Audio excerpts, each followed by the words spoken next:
sena galma keenya ganama gaaddisa tumaa seera feera jaffeetu lama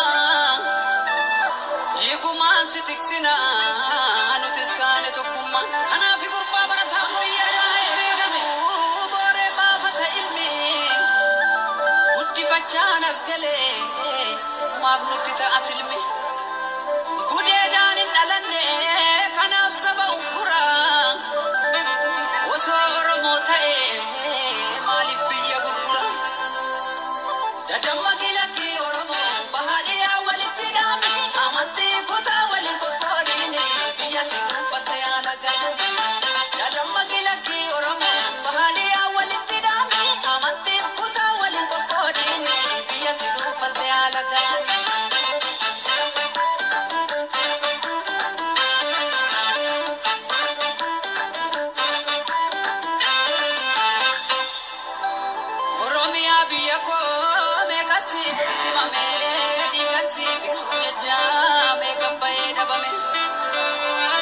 Guddaan daganne sirraa qaamna finfinne kanaafi garaa keenya yoomuu kan sin daganne dachee seena qabeetti yaada gootota kumaa bara dheeraaf kabajaan jiraattee bara dandeettii si murgitu guddataa raddoo maaf diinaan dhuunfatama kee guutoo wasarbiif kee qajeelaa dooyyoo badoo dachaas faatture kan gadin jenne roorroof finfinne dubbadhume kan nyaatte soraaloome goonni guraaraa lata asirratti fannifame bara waaree golollee keenya turte gullallee bara daalacha waami biyyoon gurgurame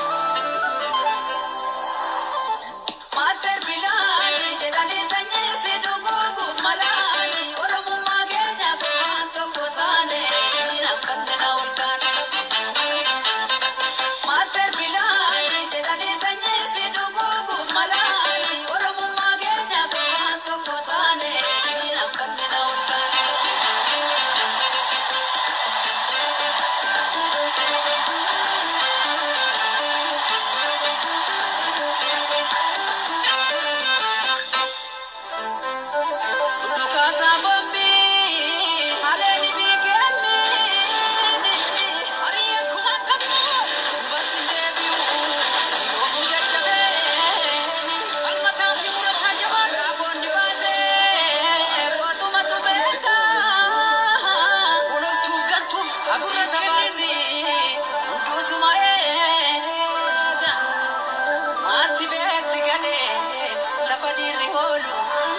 Gonna jese fona lattiso akkasna jani gurbaatti beekti gade lafa dirri hoolu akka gonna jese fona lattiso jedhu qalbiina keessaa dhibe jarraa tokkon jaalu jabaadhu yaa waboota biyyaaf lolu karaa natti deemtu milkiinsiif haa tolu beelaaf deebuun argiin ganamaa galgala jabaadhu ajjeesii sooratu bineensa daggala qabeenyi biyya kee hundumtuu siif sifa jabaadhu qeerransoo fuuldurri kee ifa absoo diddaa gabrummaa jirufa injifannoon dhiigaan ni dhufa fuulee jaallan dhiigaan tattaraaraan galmaan ni keenya minilikii gabruu kaafne jedhee wayyaan jirin dhaalamu biyya keenya hin saamsitu baay'ee Itoophiyaa afaan qawween ijaaramte afaan qawween jillee Oromiyaa walabaan ni ijaarra gachaan isa Oromoo boonaa jiraatu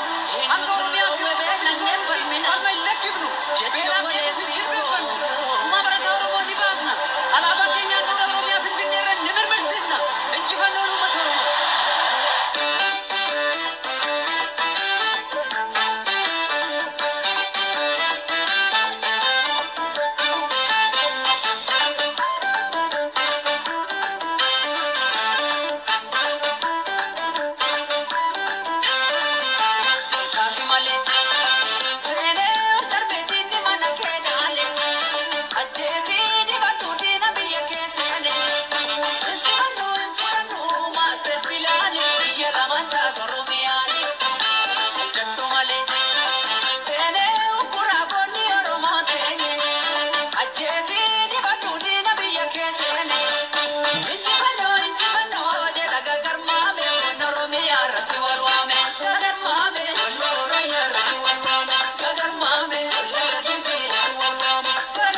Okay. Gabaabumatti ergaa baay'ee atattamaan qaba. Ergaan atattamaan qabu kunis shira mootummaan wayyaanee kan amma Dr. Abiyyiidhaan hoogganamu. Ouvert à ceux qui commencent l'année avec de bonnes raisons. Ifama. Mootummaan wayyaanee kan Lammaa Magarsaatiif Dr. Abiyyiidhaan hoogganamu shiranni uummata keenya irratti xaxaa jiru akkuma jirutti arginee jira. Uummata lixa Wallaggaa guyyoota sadan darbaniif xiyyaaraan rukutaa turuun isaanii ni beekama. Uummata lixa Wallaggaa akkuma xiyyaaraan rukutaa turan amma immoo lixa shawaa keessaatii magaalaa akka Gincii magaalota isaan irratti xiyyeeffatan gabaabumatti maqaa isaanii dha'uu nan danda'a. Gincii, Olataa, Amboo, Garba Gurraachaa magaalota yoo xiqqaate magaalota 10 kan lixa shawaa jechaadha. Guyyoota gabaabduu keessatti xiyyaaraan rukutuudhaaf qophiitu warranii jiru. Guyyoota gabaabduu keessatti xiyyaaraan rukutuuf jechaadha. Kanaafis kan sababa ta'eefi waraanni adda bilisummaa Oromoo kan Jaar Marroodhaa fi Jaal Daawudiin hoogganamu bosona Cillimmoo keessa jiraachuun beekamaadha. Yeroo darbee namicha Xawalwaallee hoogganama kantiibaa magaalaa Amboo kan uummata adamsee uummata ajjeesisu dubartoota keenya gudeechisaa ture irratti tarkaanfii bosona Cillimmoo irratti fudhachuun isaanii ni beekama. Kanumarraan kan kee kanumaan wal qabate waraana sana dura otoo namticha sana irratti tarkaanfiin fudhatin waraana guddaa magaalaa Amboo magaalaa Gincii qubachiisuun isaanii ni beekama jechaadha. Magaalaan Gincii akkuma beekamu 2014 qabsoo diddaa garbummaa uummanni Oromoo geggeessaa ture keessatti godina Wallaggaa lixaa aanaa Manisibuu fi Gincii Amboodha kan dura walitti aansanii jalqabanii amma akka Wallagaan rukutaniin Wallagga keessaa kan akka Dambidolloo, Begii, Anfilloo, Gidaamii, Qebbee warra kana xiyyaaraan akka rukutaniin amma immoo Ginciidhaaf Amboo magaalota akka Garba Gurraachaa itti aananii jiran rukutuudhaa fi uummata Oromoo dadhabsiisuu qabeenya isaanii jalaa fixuu maqaa adda bilisummaa Oromootiin qabeenya isaan qaban daaraa godhanii baankiitu cabee kanatu cabedhanii uummata kana iyyoomsuudhaaf karoora jabaa baataniiru jechaadha. Guyyaa gabaabduu gidduutti kana gochuudhaaf qophii xumuranii jiru. Waajjira isaaniitii kallattiidhaan odeeffannoo nu qaqqabeedha. Namoonni keenya isaan duukaa dalagan, namoonni keenya waajjira isaanii keessa dalagan akka isaan Wallaggaa xiyyaaraan rukutuudhaaf jedhan dursanii nutti himanii turan. Akka mootummaan Abiyyiif mootummaan Lammaa Wallaggaa xiyyaaraan rukutuudhaaf jedhan guyyaa 15 dura ni beekna turre. Guyyaa 15 guyyaa 20 dura hin beekna turre nutti himameera waajjira isaaniitii. Ammas invite isin godha invite yaada qabdan yaada haaraa waan oppiidiyoon uummata keenya irratti shiraa jirtu nuuf laattu jechaadha. Invite isin godha. Garuu amma odeeffannoo kana sheerii godhaatii uummata qaqqabsiisa. Akkuma Wallaggaan guyyaa 15 dura odeeffannoon jalaa ba'ee xiyyaaraan rukutuudhaaf qophii akka turan dhageenyee turre dubbachaa turre ammas Jalduu Amboo Garba Gurraachaa Gincii bakka qabsoon Oromoo 2014 2016 2017 itti finiintee turte waraanni adda bilisummaa Oromoo bosona Cillimmoo keessa jira jechuudhaan naannoo kana xiyyaaraan rukutuudhaaf jiru jechaadha. Akka isaan naannoo kana xiyyaaraan rukunneef kan nuti gochuu qabnu tokkoffaa uummata dadammaqsinee akka uummatni qophaa'inaan ofirraa eegu gochuu danda'uu qabna tokko. Lammata kan nuti gochuu qabnu akka gaariitti dubbanne Oromoo kan ta'e hundumtuu dubbatee isin barree jirra isin bira geenyee jirra akka xiyyaaraan uummata keenya rukunne uummata keenya iyyeessa akka xiyyaaraan rukunne jennee miidiyaa irratti oofne akka isaan sodaatanii nurraa dhaabbatan gochuudha jechaadha. Adda bilisummaa Oromoo bakka sanatti rukutuun hin danda'amu. Adda bilisummaa Oromoo nam tokko ajjeesne dheengadda uummata nagaadha kan isaan Wallaggaatti fixan guyyaa 3 xiyyaaraan Wallaggaan rukutanii. Waraana adda bilisummaa Oromoo keessaa nam tokkittiitu luka madaa'e nama tokkittiidha kan lukni madaa'e. Garuu uummata nagaadha kan isaan fixan Wallagga keessatti. Uummata nagaa duwwaa miti. Mana barnootaa wayyaaneen Wallaggaaf ijaarteen beektu. Isa ijaarame diigaa baate. Mana barnootaa uummatni Wallaggaa ijaarratee jabbii qabu gurguree, rehee qabu gurguree, oolaa qabu gurguree mana barnootaa ijaarratee haati hiyyeessaa araqee gurgurtee, haati hiyyeessaa qoraan gurgurtee mana barnootaa isheen ijaartee ilmaan ishee itti barsiifachaa turte jalaa guban. Mana barnootaa haati hiyyeessaa qoraan gurgurtee uummata keenya iyyoomsaniiru. Uummata keenya siistamii isaan ittiin iyyoomsan keessaa inni tokko kana gootee ati abaa'oodhaa ati maaliidhaa qabeenya ati qabdu qabeenya abaa'ooti jedhanii qabeenya harkaa fudhachuudha tokko.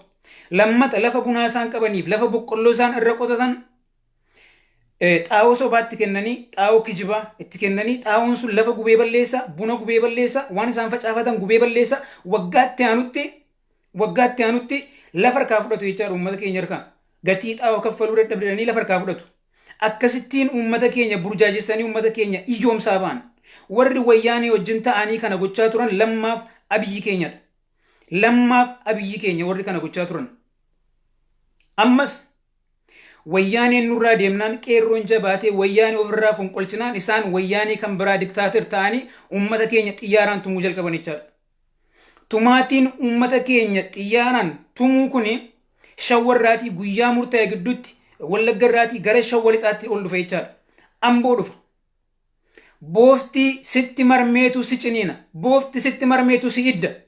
Namni gaafa inni sitti marmee si dhungatu na jaallateen se'in. Namni sitti siqee sitti marmee si dhungatee summii sii kenna. Warri waan isin jaallatan fakkaatanii dhufanii uummata Amboo dhungachaa turan boofatu isinitti marmee si dhungachaa ture. Boofa hadhaa qabutu isinitti xiqee isin hidduudhaaf isinitti marmaa ture. Boofti sitti marmee si hidda. Boofti sitti marmee si ciniina. Boofti dheengadda dhufee isinitti marmee isin dubbisee isin biraa deeme kun arra ijoollee keessan xiyyaaraan fixuudhaaf qophii xumuree jira. Odeeffannoo gahaa qabna jechaadha. Odeeffannoo gahaa qabna. Kan isaan uummata Amboo rukutuudhaaf qophaa'an bosona cillimmoo keessa waraanatu jira. Waraanni kun kan gargaaramu uummata Ambootiin, kan gargaaramu uummata Ginciitiin jedhanii waan yaadaniif. Kanaaf adaraa uummata Ginciitiif Wallaggi dhumee jira. Wallaggi inni manatti hafe baqatee bosonatti galee jira. Inni bosonatti galee hidhatee falmiitti fufaas jira. Ijoolleen Gincii, ijoolleen Qaaliyyiin, ijoolleen jajjabduun warri lubbuudhaan nu hafan qabsoo waggaa 4 waggaa 5 guutuu qabsoo finiinsaa turanii warri lubbuudhaan nu hafan akka isaan hin duuneef akka isaan xiyyaara Dooktar Abiyyiitiif ani dooktarittiin hin jedhu Koloneer Abiyyi xiyyaara Koloneel Abiyyiitiif Jeneraal Lammaa Magarsaatiin akka isaan hin dhumneef uummata keenya Ambootiif uummata keenya Ginciitiif uummata keenyaaf adirmannu oduu kana haa qaqqabsiisnu sheerii godhaan marandeessanitti. Uummata keenya irratti shira guddaa tataa jiru. Uummata keenya fixaa jiru. Lafa keenya ammas nurkaa fudhachaa jiru. Kara Booranaa lafti keenya saamamaa jira. Kara Wallaggaa lafti keenya saamamaa jira. Kara Baalee lafti keenya saamamaa jira. Kanaaf saamicha lafaatiif dhumaatii lafaa kana nurraa dhaabaa jennaan xiyyaaraan nutumaa jiru. Kan nutumaa jiru eenyu? Koloneer Abiyyiitiif Jeneraal Lammaa Magarsaati jechaadha. Kabajamtootaaf jaallatamtoota uummata Jimmaa. Kabajamtootaaf jaallatamtoota ilmaan Abbaa Jifaar.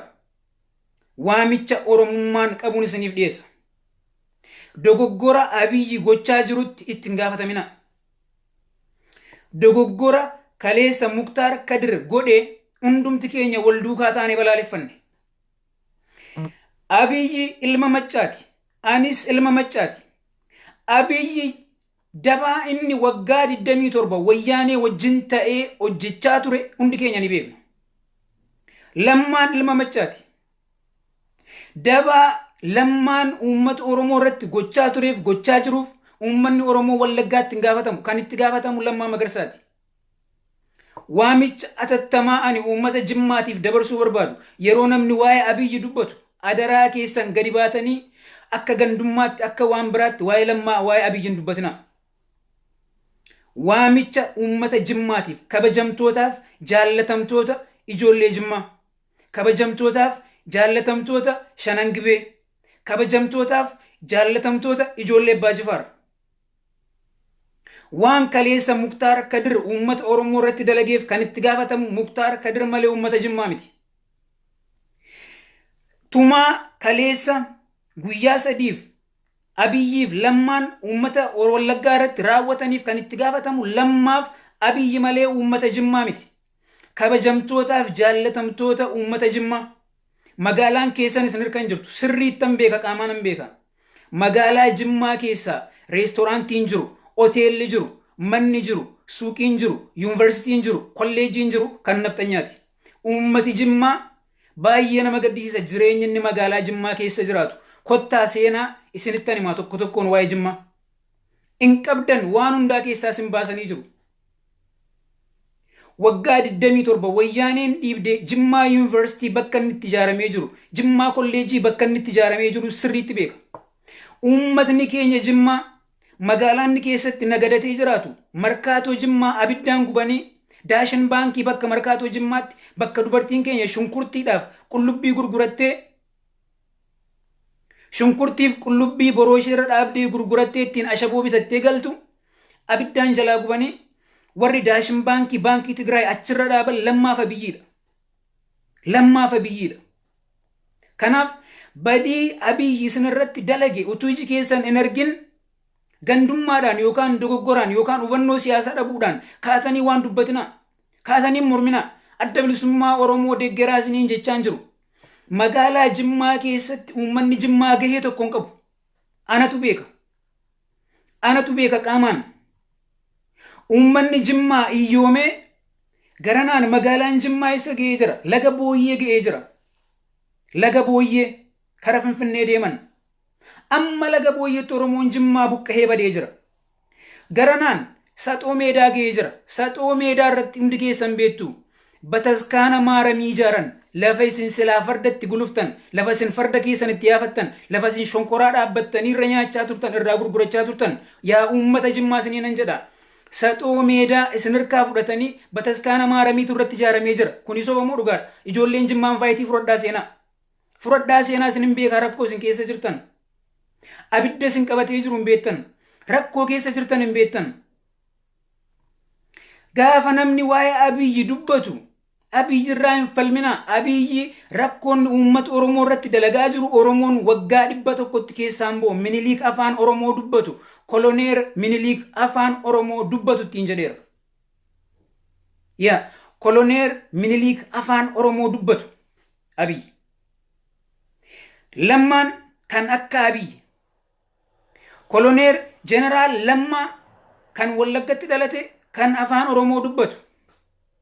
Kanaaf Pirezidaantii Oromiyaatiif Pirezidaantii Dooktar Lammaa Magarsaa fi Abiyyi kan jedhu irraa jijjiirree Jeneraal Lammaa Magarsaatii fi Koloneer Abiyyi ittiin jennee jirra jechaadha. Akkasittiin jennee jirra.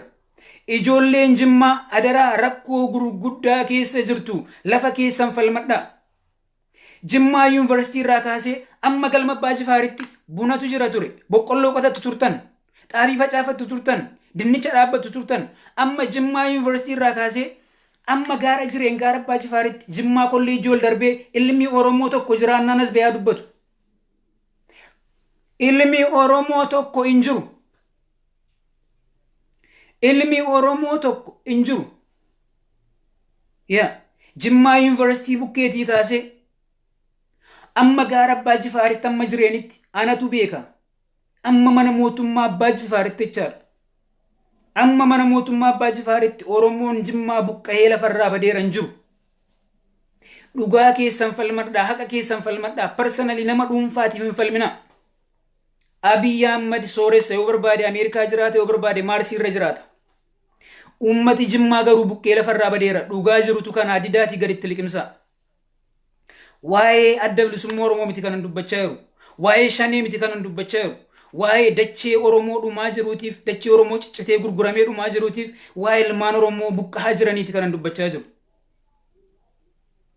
Buna keessan guyyaa tokko Finfinneetti ekspoortii gootanii hin beektan ijoolleen Jimmaa eenyu akka godhachaa jiru. Gibee Abagaaz eenyu? Abagaaz eenyu? Sinii galee? Abarraan Aramaayik hotel kan eenyuti? Abagaaz hotel kan eenyuti? International hotel kan eenyuti? Kan keessanii yaa ijoollee Jimmaa. Jira kan keessanii hin qabdani.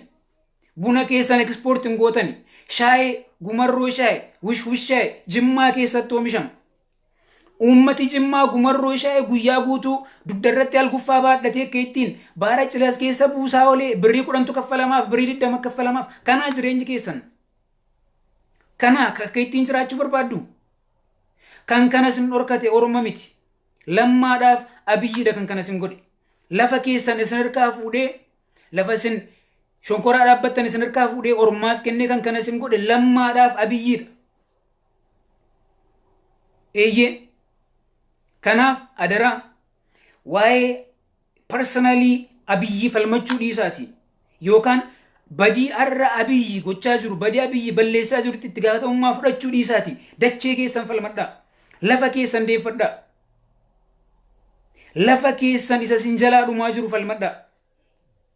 Identity keessan badaa jiru falmadhaa. Uummatni Jimmaa magaalaa Jimmaa keessatti jechaadha. Magaalaa Jimmaa keessatti afaan Oromoo dubbachuudhaaf still hangarraatti buquu gadi buusee deema. Yoo isin afaan Oromootiin taaksii yaabbachuudhaaf taaksii naa dhaabbadhettan qola muuzii isinitti darbachaa hin jiranii. Still now magaalaan keessatti gaallaa jedhamne irraanfamnu magaalaa Jimmaa miti. Dubbadhaa gadi baati ijoolleen Jimmaa maaliif saalfattu? Abiyyi kana isin oolcheera. Isinii falmaa jiraa kanaaf. Sich gaafa Wallaggara xiyyaaraan tumamu baga tumamteettani. Bor immoo jalduutu xiyyaaraan tumama. Torban kana keessa torban lamaan kana keessa yoo wanta nuti haasaa jirruu fi wanta nuti jalqabne kana baranii nurraan dhaabbatan taanaan guyyaa 10-15 dhufu keessatti jalduudhaa fi amboof gincii xiyyaaraan tumuudhaaf deemu lammaaf Abiyyi. Sinii galee? Okay. Siina sumaan si kuchiise yaada kootu bakka hin tattaane na jalaa deemaa jira waan ta'eef. Waggaa 25 booddee siin galu wanti naasaa jiru kun. Waggaa 25 booda siin galu yookaan abbaa keetu OPDOdha yookaan immoo haadha keetu kuulloodha kanadha rakkoon kee. Maleetu dhiiga Oromummaa qabaattee wanni hin dubbachaa jiru kun sii gala ture. Yookaan abbaa keetu OPDOdha. Abbaa keetu OPDOdha gaafan siin jedhu akka Biyyiif akka Lammaa yookaan immoo akka Muktaar Kadirechaadha yookaan immoo haadha keetu kuulloodhaa dhalatte. Kanaaf waa'ee uummata Jimmaa waan si galchuun qabu jechaadha. Waa'ee uummata Jimmaa naan na dhiba. Ana galcha uummatni Jimmaa. Siinis boollan si buusa. Gaannam keessa dhaqii taphatis. Oromoo maalii itti maqaa moggaafatta sirra teessee. Deemas jalaa OPDO dhaqii dhaggeeffadhu. OPDO jalaa dhaqii udaanari. Dhaqii mataas kee irratti haala baatu wayyaanee fi Amaarri. The next. Qabxiin koo lammaffaa.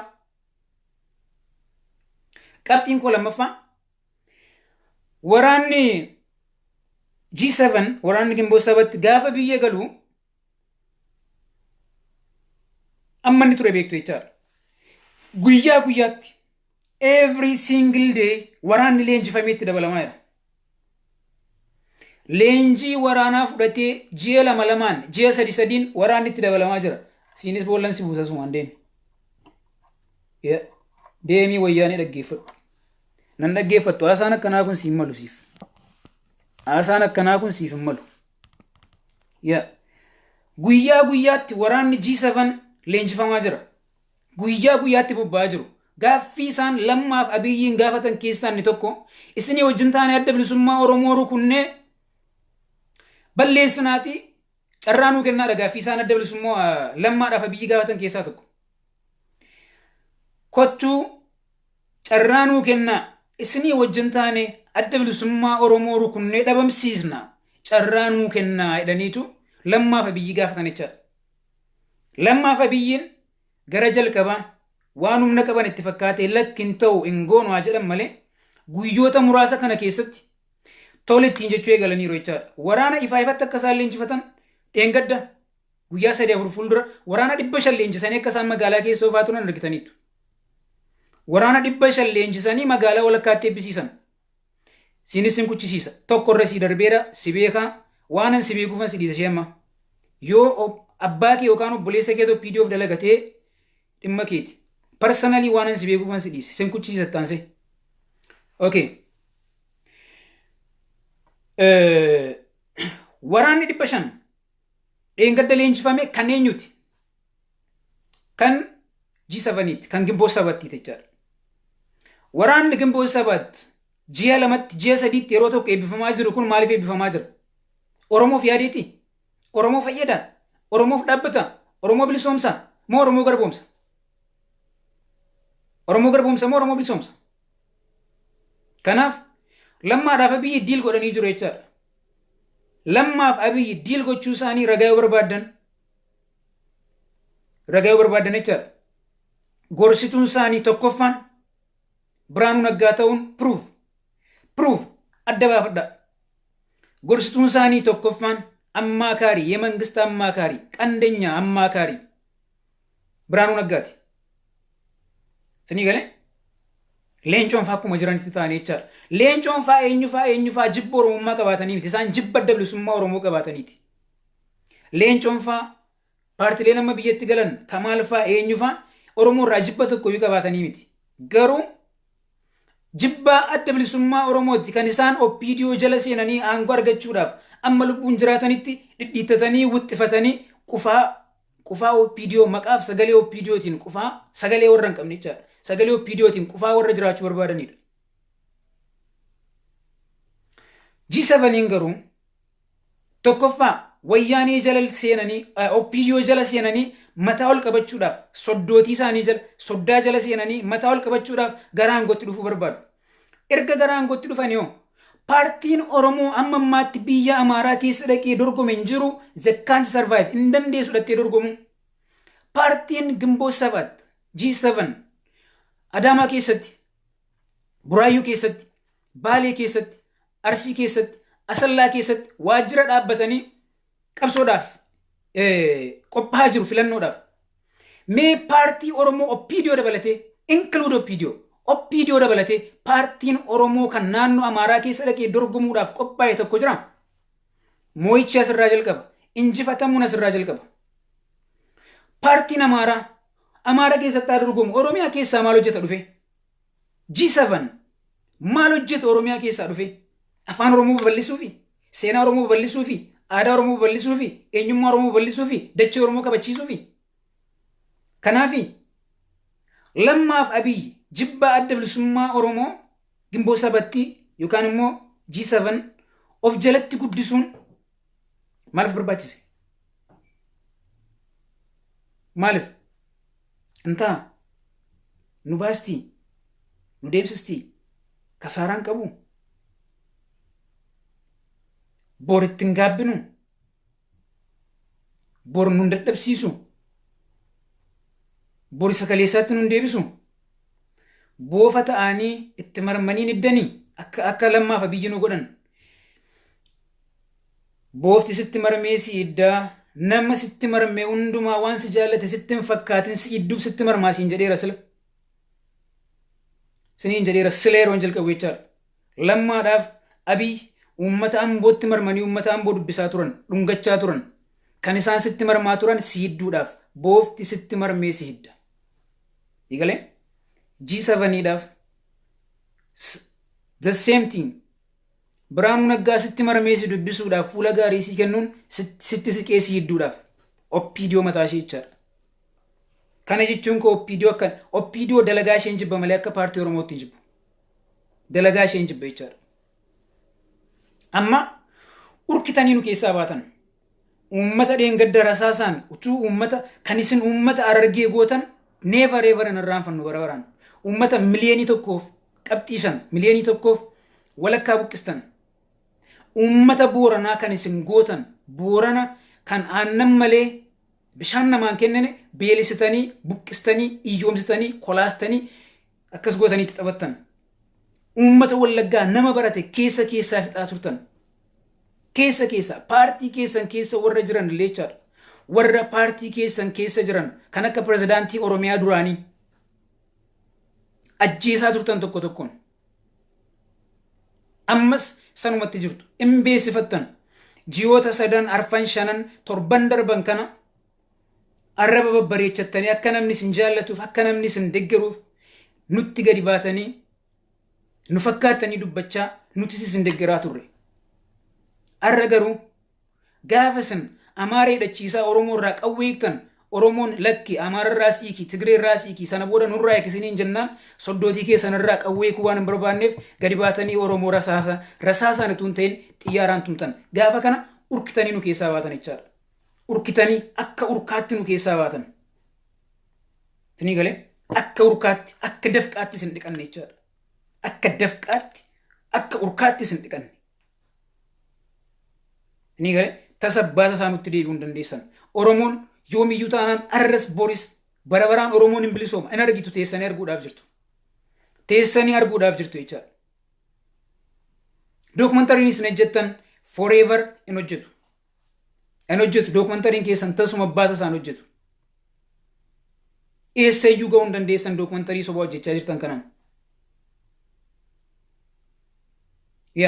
ammas irra deebi'een gidduutti jedha uummanni Jimmaa lafa keessan isin harkaabe magaalaa Jimmaa keessa akka baqataatti jiraachaa jirtu uummanni Jimmaa uummanni Wallaggaa lafa isaarra akka abbaa biyyaatti jiraata diinaa wajjin wal lolaa wallaansa wal qaba uummanni Wallaggaa uummanni Amboo lafa isaarra akka barbaadetti jiraata laphee isaa dhiibee ajjeesaa du'aa jiraata isin garuu uummanni Jimmaa magaalaa Jimmaa keessa akka baqataatti jiraachaa jirtu stiil qola muuzii isinitti darbachaa isin afaan Oromoon bilbilaa haasoftan jechaadha funyaan isinitti qabachaa isin tuffachaa tinii galee taaksii keessaa gadi isin darbachaa isinitti tufaa akkasittiin jiraachaa jirtu uummanni Jimmaa Oppiidiyoon waan tokko waan isinii godhen qabu Abiyyi waan tokko waan isinii godhen qabu dhugaa jiru isinitti himna dhugaa jiru kanaaf immoo Oppiidiyoo jettanii ofumaatii badii Abiyyi godhe kanaaf badii kaleessa Muktaar Kadir godheef itti gaafatamummaa isaa hin fudhannettanii hin fudhanne jettu taanaan welcome fudhadhaa badii isaan gochaa jiran kana hin fudhannu uummata Oromoo bukkee dhaabbannee waan uummatni Oromoo ta'e taana jettu taanaan uummanni Wallaggaas taanaan namni tokko gadi baatanii lammaarra gortu taanaan waan lammaarra burga'uudhaaf jiru itti dabala abbaan keenuma fudhatta jechaadha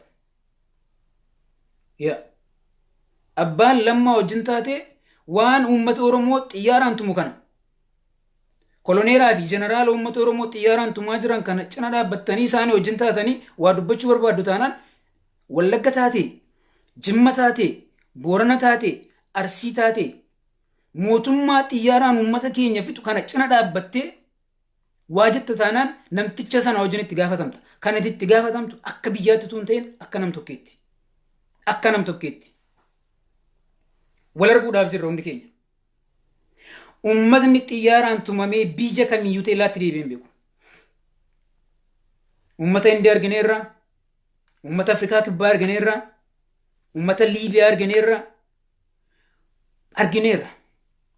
argineerra namni rasaasaan tumamee xiyyaaraan tumamee teellaatti deebi'e abaddan hin jiru abaddan sinii galee waraana adda bilisummaa Oromoo xiqqoo isinitti fakkaattee tuffattanii itti seentanii karatti baatan dhabdan kana tuffachaa jirtu miti nu xiqqooma eegaa xiqqoodhuma eeggadha kabajamtootaaf jaallatamtoota uummata Jimmaa kabajamtootaaf jaallatamtoota ilmaan Abbaa Jifaar kabajamtootaaf jaallatamtoota ilmaan Shaangibee kabajamtootaa fi jaallatamtoota warra Gibee waamicha atattamaan isinii dhiyeessa waamicha atattama rakkoo Oppiidiyoon qabdu kana dhibee oppiidiyoon qabdu kana dhibee oppiidiyoon uummata keenya fixxu uummata keenya xiyyaaraan tumtu kana keessatti include hin ta'ina keessaa of baasaa. Lammaan lammaadha nam tokkeedha. Abiyyiidha nam tokkeedha. Ni galee Muktaar Kadir nam tokkeedha. Rakkoo Muktaar Kadir balleesseef dogoggora Muktaar Kadir dalageef itti gaafatamummaa fudhachuudhaaf wuxxifatanaa yaa uummata Jimmaa. Ijoollee jalduu guyyaa tokkotti nama 250 Muktaar Kadir ajjeesise sanaaf itti gaafatamummaa hin fudhatinaa yaa uummata Jimmaa. Hin fudhatinaa. Muktaar ofirraa kafalu. Muktaar ofirraa kafalu baa keessaan fudhatinaa. Lammaadhaaf Abiyyi. Jeneraal Lammaadhaaf Koloneer Abiyyi. Uummata Wallaggaa xiyyaaraan guyyoota 3 tumaa turaniif itti gaafatamummaa isaanaa fudhatan. Uummatni Wallaggaan fudhatu bakka Lammaa. Uummanni Jimmaa fudhachuun qabu bakka Abiyyi itti gaafatamummaa isaanaa fudhatan. Duukaa buutanii nafarsinaa. Kanaafan isinii tuquu barbaade. Kanaafan isinii tuquu barbaadechaadha uummattoota Jimmaatiif. Magaalaa Jimmaa isiniin kabachiisne Abiyyi Ahmad. Isiniin kabachiisne akka baqataatti jiraattu. Lafti keessan gamanaan saxoo meedaa beettu ijoolleen Jimmaa ragaadhati. Yoo kijibde malee ragaadha. Sirriittan ija kootiin nan arge. Saxoo meedaa isin duraan fardarra guluftanii fi shonkoraarra dhaabbattanii gurgurattan. Zayituunii yookaan rooqarra dhaabbattanii gabayaatti gurgurattan. Isin hirkaa fuudhee kan warra Ortodoksiitiif kenne Abiyyi Ahmadiiti. Abiyyi fi Muktaar Kadiriiti. Sirriittan beeka waan an beekun dubbadha. Waan ija kootiin argan dubbadha. Lafa keessan Jimmaa Yuunivarsiitii biraa kaasee Jimmaa kolleejjii bira dabarsee masaraa Abbaa Jifaaritti gubbaa jireenitti garanaan amma gubbaa jireenitti isin buqqisee kan nafxanyaadhaaf kenne kan Tigrootaaf kenne kan Tigrootatti gurgurate Abiyyiidhaaf Muktaar Kadiriiti. Sirriittan beeka waanan ijaan argan dubbadha tokkotti hin dabalu. Dhaqxanii ilaaluuf jirtu bar tokko. Warri hin beenne bar tokko dhaqaati ilaalaa. Warri hin beenne garanaan kara ajiippii lafa keessan mana barnootaa ajiippii irraati. Mana barnootaa jireen sadarkaa lammaffaa yookaan immoo ajiippii kutaa 8ffaati amma kutaa 10ffaatti jiru irraati. Kaasee preparatoriin bakka biraadha. Teelee balbaladha. Beektu siniyyuu. Ijoolleen Jimmaa beektu. Preparatoriin poolisii waajjira poolisii bukkeedha. Magaalaa Awweetoo achi ol darbitanii leencota arfan darbitanii jechaadha. Leencota arfan sana darbitaniitti preparatoriin kutaa 9ffaatiif kutaa 10ffaa kan itti baratan mana barnootaa jireen biraatii kaasee ajiippiidhaan qaxxaamuree amma laga booyyeetti lafa keessan isin hirkaa fuudhee kan Tigreef Amaaraaf kenne Abiyyiidhaaf Muktaar Kadir. Abiyyiif Muktaar Kadir ija kootiin nan arge. Lafan qabdan. Magaalaa Jimmaa keessatti afaan Oromoo dubbachuun saalfiidha. Magaalaa Jimmaa keessatti boqqol qabatanii deemuun saalfiidha. Magaalaa Jimmaa keessatti afaan Oromoon bilbila dubbachuun saalfiidha. Abiyyi waggaa 27 kan namaa kana siin kabachiisan. Abiyyi eenyummaa keessa hirkaa fudhate otoo beekte. Eenyummaa keessa hirkaa fudhate sila otoo beekte amma bosona seentee Abiyyi irratti qabsoofta turte sila. Silaati amma ture sila yerooti Abiyyi irratti qabsooftee bilisummaa mataa keetii deeffattu silaati amma ture. Silaa amma ture. Garuu san dogoggoraan hedduun keessan jechaadha. Warri sabboontonni jirtu ijoollee Jimmaa hedduun beeka sabboontota. Warri kaan garuu dogoggoraan yookaan oppiidiyoo taatanii yookaan makaa kulloof waan biraa qabaattanii warri ijoollee Jimmaa walii galatti kulleettanii arrabsinaa warra arrabsitan. No, hundi isaanii kulloo miti. Jimmaan ijoollee qulqulluun ani beeku kanan wajjin baradhe bakka garaa garaatti kanan baqiinsa irratti beeku ijoollee Jimmaa Oromoo qulqulluu hedduun beeka. Warra kana miti. Warra maatiin isaanii akka Muktaar Kadiriif akka Koloneer Abiyyi Ahmad oppiidiyoodhaaf wayyaaniidhaaf dalaganidha hedduun isaanii. Isaantu nuun falmaarra. Isaantu nuun falma. Eenyummaan lafaa, eenyummaan namaa, aayidentitiin, qabeenyaan waan tokko ittiin fakkaatu, waan tokko ittiin mul'atu, kan itti fakkaatu, kan itti mul'atu maqaarraatiif qabeenya irraa arra nyaachuu. Buna Jimmaa jedhamee waamama addunyaa irraa Jimmaatu tokkoffaadha bunaan jedhamee waamama. Ijoolleen Jimmaa guyyaa tokko yoo buna gurgurattanii beektan tokko tokkoon isaan beeka. Tokko tokkoon warra buna keessan gurguratu tokko tokko nan beeka. Kana falmitanii deeffattaniittu Abiyyi kana falmees ni deebiseera. In qabdan buna keessan hin gurgurattan. Waan barbaaddeedhi dhugaa isaan sitti himaa. Dhugaa kana garuu bishaaniin bulbulii liqimsi. Bishaaniin bulbulii galgala yeroo rafuu fettu. Soolan abdii maal jedhe laatamee takka yaadu ija kee dunuunfadhuuti. Wanti soolan naan jedhe kun dhuguma moo jibba nurraa qabee. Dhugaa obbolummaatu na dubbachiisa. Biyya kee falmadhu. Dhugaa obbolummaatu na dubbachiisa. Dachee kee falmadhu. Garboomtee dacheen kee sirkaa ba'e. Si galee kara garanaan isinitti himaammoo kara kulloo barriidhaan kulloo barri karee jedhamu isin beektu ijoolleen Jimmaa sirriitti. Kulloo barri jechuun atoobistaraa dudduubaan jechaadha. Atoobistaraa akkas hin jettan ittiin isinii jedha. Baktaraa ture. Isteediyoomii ture. Isteediyoomii irraa baktaraadha. Baktaraa irraatii atoobistaraadha. Achi gidduu maaltu jira? International Hotel. Hoteelli sun kan eenyuti? Isinii galee? Teessoo namni irra taa'ee gurguratu ijoolleen kulloo magaalaa sanatti hojjettee gurgurattu illee isin miti kan gurguratu ijoollee kullootiif ijoollee kafaati. Kanallee akkasin hojjettaniif carraa isiniin laatan. Ijoollee Jimmaa warra qulqulluutan dubbachaa jira. Kanarree carraa isiniin laatan. Isin ari'u, isin tuffatu. Biyya akkanaa kana keessa jiraachaa har'a Abiyyiin sappoorti gochuudhaaf. Gandummaa wayii isinitti dhaga'ame jechaadha. No. Isinii galee kara garanaan isinii dhufa. Irshaa kolleejjii jettu. Kara irshaa kolleejjii dirree xiyyaaraa isa moofaa duraanii amma haaromsanii ijaaranii dhuftee hin beeku. Yeroo inni moofaa hin beeka. Dirree xiyyaaraa duraanii sana jira Oromoon isinirraan fudhannee akka jiru. Well done. Waa'ee magaalaa Jimmaan dubbachaa jira. Magaalaa Jimmaa naannoo magaalaa Jimmaa wanta hojjetamu hedduutu jira. Fakkeenya dhagaa gurraachatu ba'a. Dhagaa gurraacha jechuun የከሰል ድንጋይ jedhama afaan Amaaraatiin dhagaas abiddirraatii itti naqamee jaakuzii keessa yeroo teessan amaamii keessa gaafa qaama dhiqattanii daakaa daaktanii baatanii jaakuzii keessa teessan dhagaa abidditti namee abidda ooyisu sana jechaadha. Dhagaa sanatu ba'a Jimmaa keessa. Dhagaa sana mee Oromoon Jimmaa namee ekspoortii godhu tokko jira? Jirtu. Kijibaas jedhi maalis jedhi dhugaan sitti maa jiru kana bulbulii liqimsi galgala akka kiniinitti si fayyada. Akka kiniinitti si fayyadu dhugaan sitti maa jiru kun Oromoon tokko hin jiru kan dhagaa sana ekspoortii godhu. Eenyu akka ekspoortii godhu beekna. Dhagaa sana isintu ekspoortii gochuu qaba kan keessan malee kan Amaaraa miti kan Tigree miti kan Guraagee miti. Isinii galee zabanyaan Jimmaa Yuunivarsiitii fi waardiyyaan Jimmaa Yuunivarsiitii fi even kunillee waan guddaa ta'e jechaadha. Kunillee waan guddaa ta'e Jimmaa Yuunivarsiitii keessatti waardiyyummaadhaaf saanii barattoonni irraa nyaatan dhiqullee isiniin kennan waan biraa dhiisee jechaadha. Waan biraa dhiisiiti. Amma kanattan beeka. Oduu funaannadhee miti waan hin qaamaan beeku Jimmaa Yuunivarsiitii keessatti wanta argin sittama. Warra achi turan gaafadhaa yookaan warra achitti baratan. Yoo waa'ee ofii keessanii hin beektan ta'e jechaadha.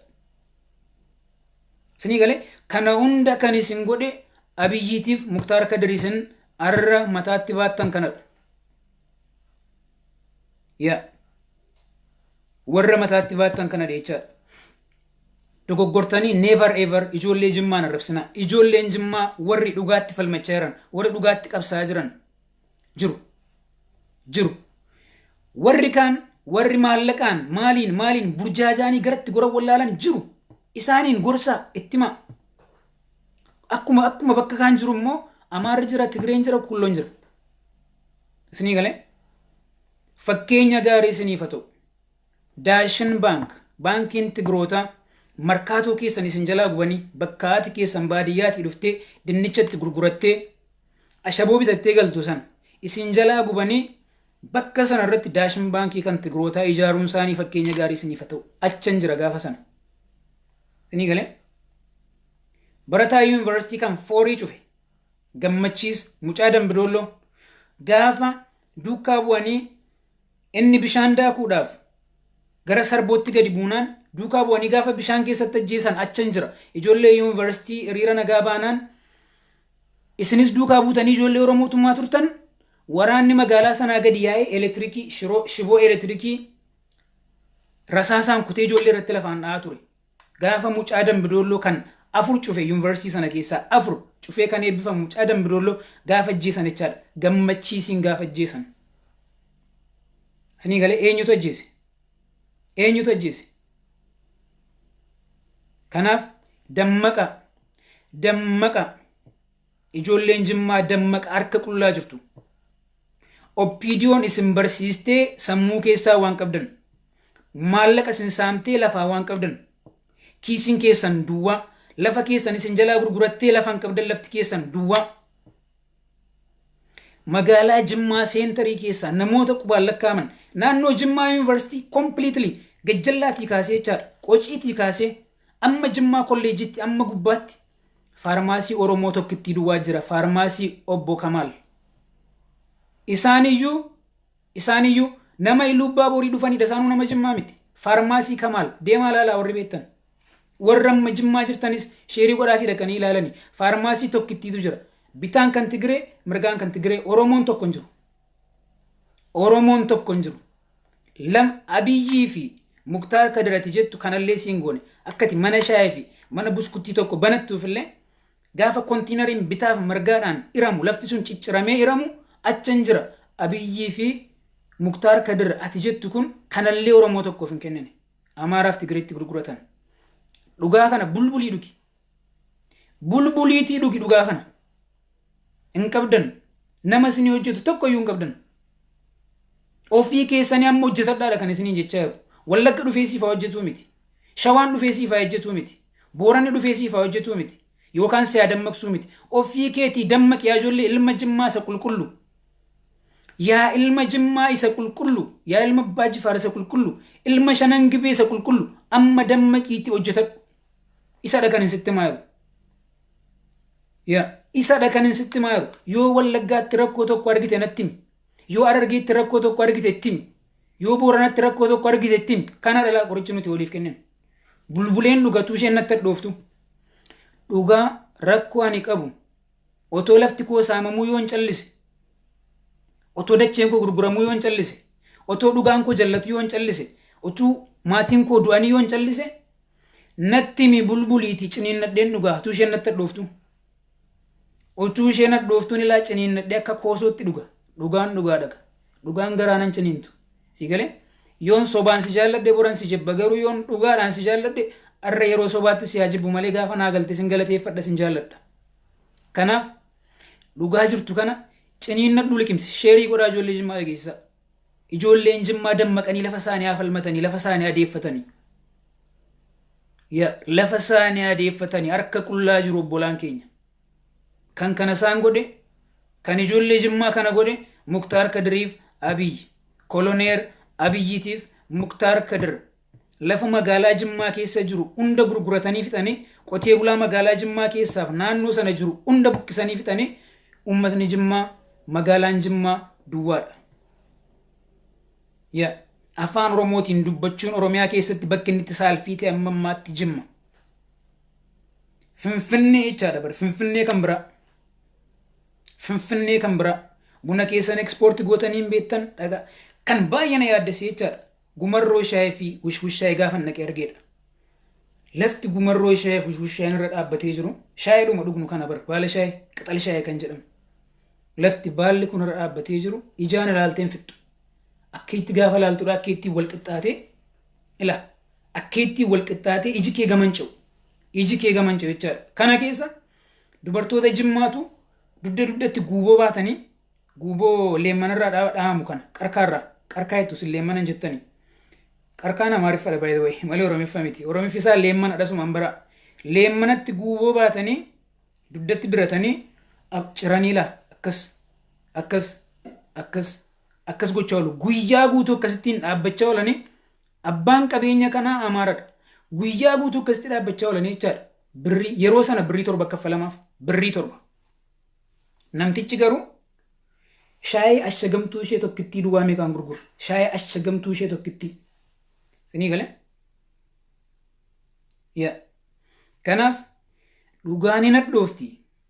Dhugaan ila ciniinnatti dhugaa kana liqimsu taanaan waggaa 20 irraa Jimmaa waan jedhamu. garuu gaarummaansa namoonni qabsaa'onni Oromoo qabsaa'onni haqa jabaatanii falmachaa waan jiraniif Jimmaa bilisan baasu. Yoo isin dammaquu yoo diddan Jimmaa miti jechaadha. Bineensa Oromiyaa yoo sichi bilisa baasna. Bineensa Oromiyaatu hin ta'in. Bineensa Oromiyaa yoo sichi bilisoomsina. Eegalee garuu yoo dammaqtan ta'e badii namtichi kun godhaa jiruutiif itti gaafatamoo taatu. Yoon dammaqtan ta'e dammaquun waan biraa namticha boombiidhaan nikleeriidhaan xiyyaaraan nama fixu kana deggeruu waan biraa. Siyaasa wallaaluun rakkoon qabu. Barnoota barachuu dhiisuun rakkoon qabu. In baratta, in fooyyeffatta, ol dhufta, nama wajjin haasofta, kitaaba dubbista, bilisummaadhaaf garbummaa adda baastee barta, in bilisoomta kun rakkoon qabu. Garuu otoo beektuu bojonjortee otoo beektuu mataa jala qabattee sirratti albaa jira taanaan you will pay. In kaffaltee jechaadha saanduqa. In kaffalta. Waan barbaadde jedhiin arrabsi. Dhugattii kana garuu yeroo narraa cufattu daqiiqaa tokko ija keen dunuunfadhuuti keessatti yoo mucaa Jimmaa taate yoo ilma Jimmaa taate yeroo narraatii cufattu yeroon fixee cufu ija keetiin dunuunfadhuuti daqiiqaa tokkoof yaadi gurbaan kun dhuga Jimmaa mataati amma miillaattan beeka lafa keessan of harkaan qabdan. Kan ammoo kan isin godhe Wallagga miti, Arsii miti, Baalee miti, Harargee miti kan isin godhe Abiyyiitiif Muktaar Kadiriiti. Koloneer Abiyyi Ahmadiif Muktaar Kadirtu dhaabbiitti lafa keessan isin irratti gurgurate. Dhaabbiitti lafa keessan gurguratan. Eenyutti? Amaaratti. Eenyutti? Tigreetti. Isinii galee? Kana falmachuu qabdu. Kana deeffachuu qabdu. Gaafa namni Abiyyiin itti dubbatu jibbaa Abiyyi yookaan gandummaa sanitti hin fakkaatin dursa jecha gosa Oromoo adda baasaati bara waan kan biraan. Oromoo maccaati lamma Abiyyiif lammaan gosa tokkodha. Gosa Oromoo adda baastanii beektan hedduun keessan.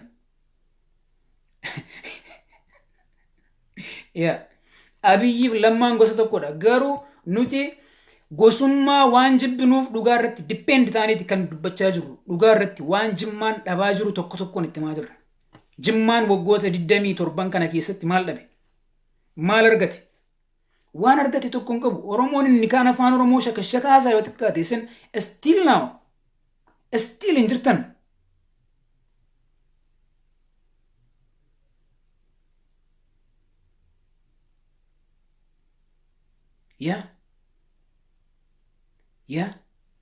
Misejiin kun ni jalqabaa fanne hangafaanni guyyaa irraa waraanni koloneer Abiyyi fi Jeneraal Lammaa kan guyyoota 3 darbaniif Wallaggaa xiyyaaraan tumaa ture Amboo Gincii Jalduu guyyootatti dhufan guyyoota 10-15 gidduutti magaalota kana tumuudhaaf waan ta'eef tokkoffaa influence gochuu puush gochuu akka isaan nurratti hin dhukaasan akka isaan uummata keenya rasaasaan hin fixne xiyyaaraan hin fixne abaa ajjeesuun hin danda'amu najjeesan akka isaan uummata keenya hin fixneef odeeffannoo gadhiisuudha tokko.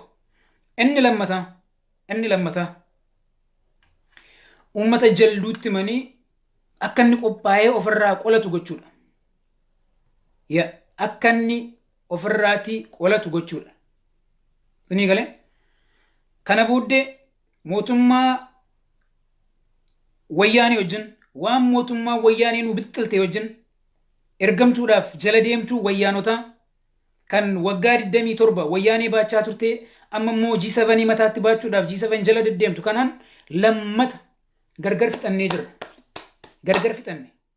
Xiyyaaraan waltumnee gargar fixanne jechaadha. Xiyyaaraan waltumnee gargar fixanne. Dheengadda gaafate Awurooppaa dhuftu akkatti si simanne akkatti si keessummeessine eerpoortii gaafa dhuftu akka reenji si goone atuu beektan nutis beekna. Ijoolleen hiriyoonni koo Faransaayee jirtan maal akkan gochaa ture akkamitti akkan paartisipeet keessatti godhe akkamitti akkan orgaanaayis gochaa ture hundi keessan beektu warri Faransaayee jirtan. Amma garuu gaddeebitanii utuu Amaararraa Tigreerraa Somaaleerraa qawwee kadhaa jettanii Oromootti bobbaatanii Oromoo rasaasaan utuu hin taane xiyyaaraan waan tumtaniif gargar fixanne jechaadha. Tokko hin jiru kana booda. Waraana G7 wajjiniin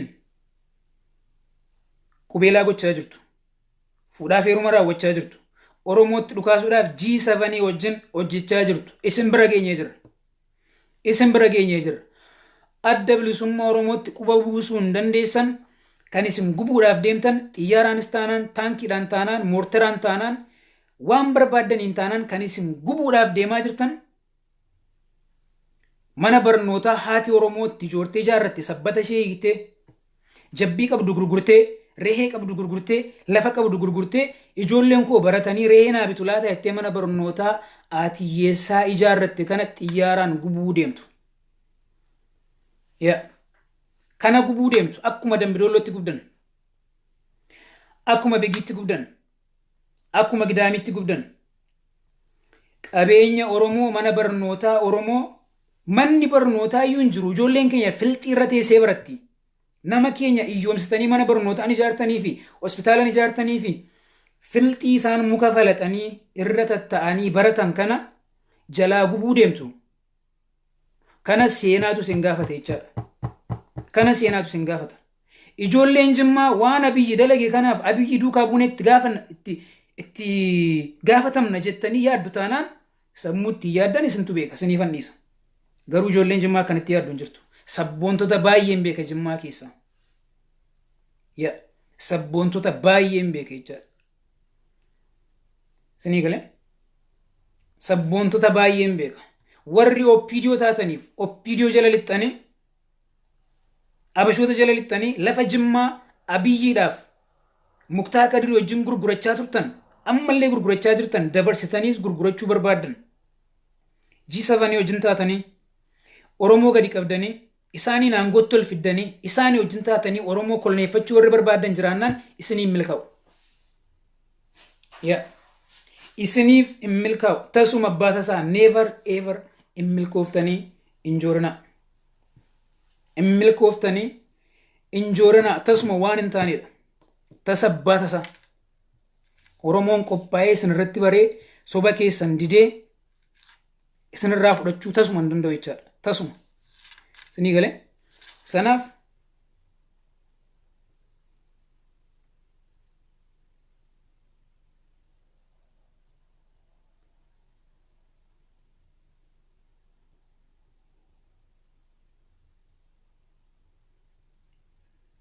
ifama.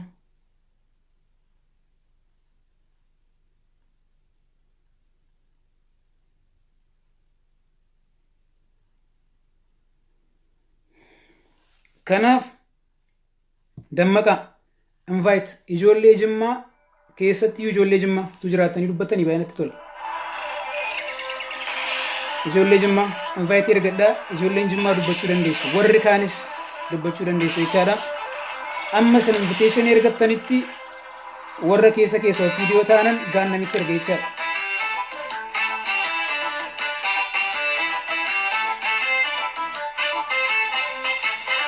Sorry grama gaannam deemeeti. Gaannam deemteetti. Warri ijoollee Jimmaa taatan tokko barreessa. Ijoollee Jimmaa dubbachuun barbaada warri jettan tokko barreessa. Warri oppiidiyoo taatan dubbachuu barbaadan Jimmaa ta'e, Harargee ta'e, Baalee ta'e, Wallagga ta'e oppiidiyoon lama barreessa. Uummata warri taatan immoo uummata warri taatan 3 barreessa.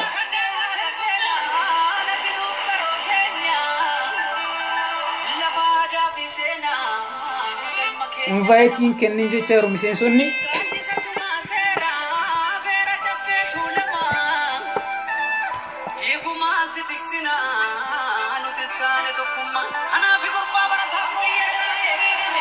isin buqqisnaa. Oppiidiyoo we will move you. Okay, mee nama kana nafeera.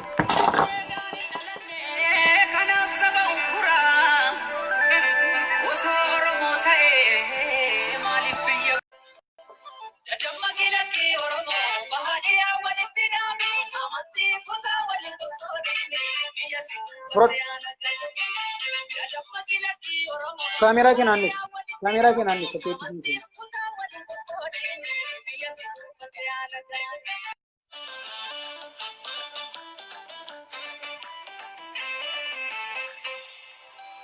Okay, boontu siifan kennatu. Okay, tokko ijoollee Jimmaa tokko ijoollee Jimmaa.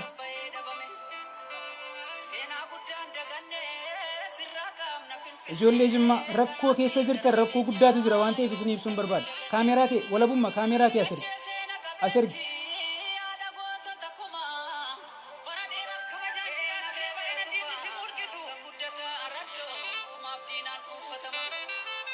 Kaameraan kee ni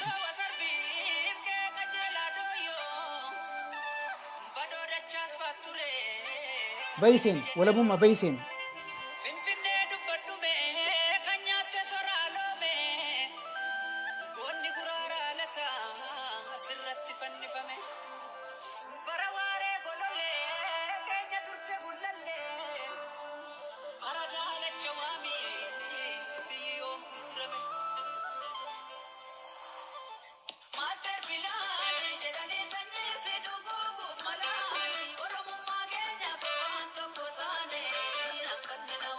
Okay, ijoollee Jimmaa tettee seentee waa'ee Jimmaan beektu taanaan sin baasu.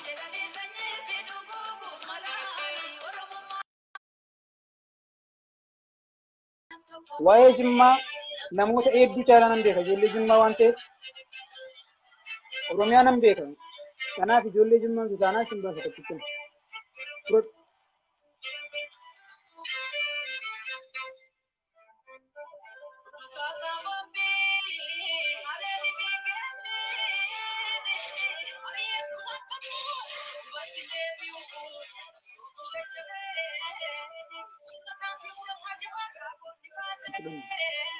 Okay, Yasin, tukku reply Yasin.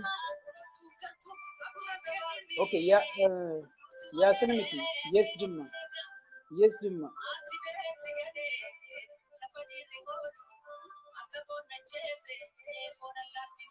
Kameraan kee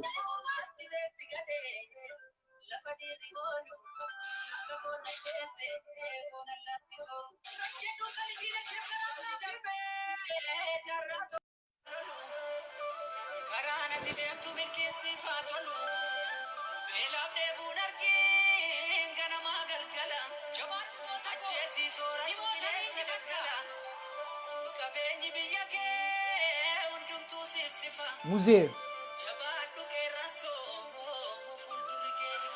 Musber, I think Musber Tayyib.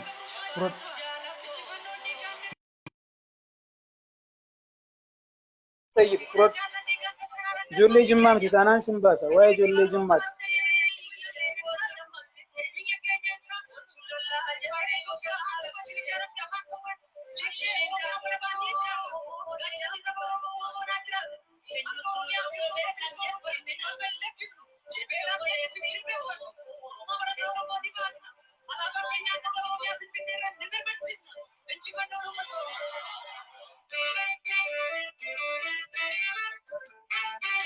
Fudhachaa jirtu. Kaameraa kee naannis malee siin seenu. I mean bilbila kee akkas godhu. Bilbila kee akkasitti naannis. Bilbila kee akkasitti naannessitti kliik godhe jechaadha.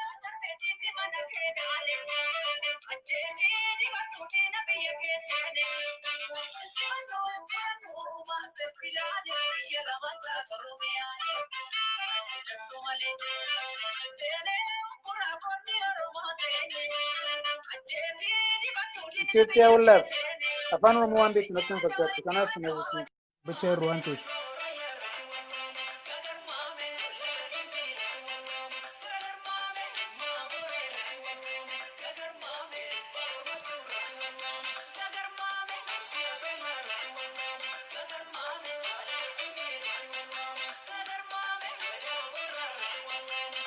Okay, oppiidiyoodhaaf hin carraa kenna. Ijoolleen Jimmaa tokko siniin jedheeraa hin fudhanne. Qasi marsi duwwaa jettee ani duwwaan jenne.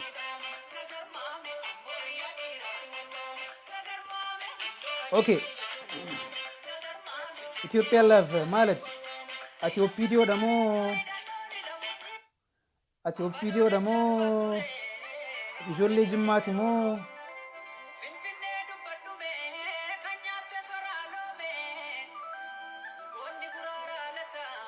Ijoollee Jimmaati. Okay, mesin.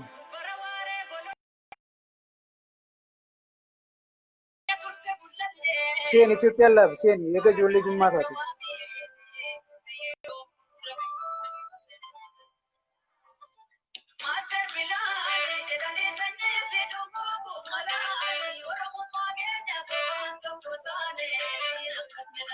Okay, I'm from Mesin.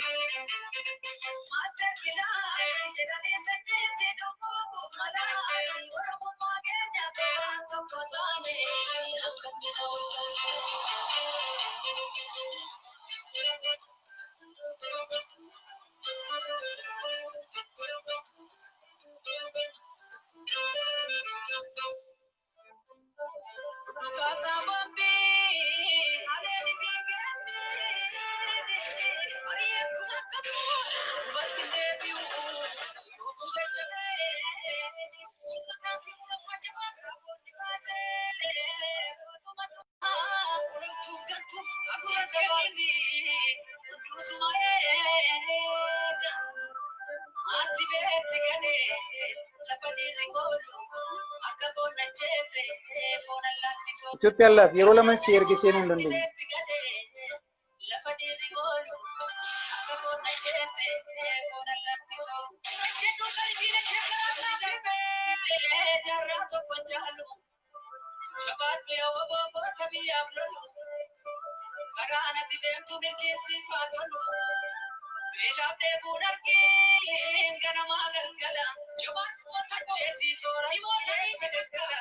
Okay, Oppidio lakkoofsa lama erga. Oppidio interview sun goona lakkoofsa lama erga. Mee yaada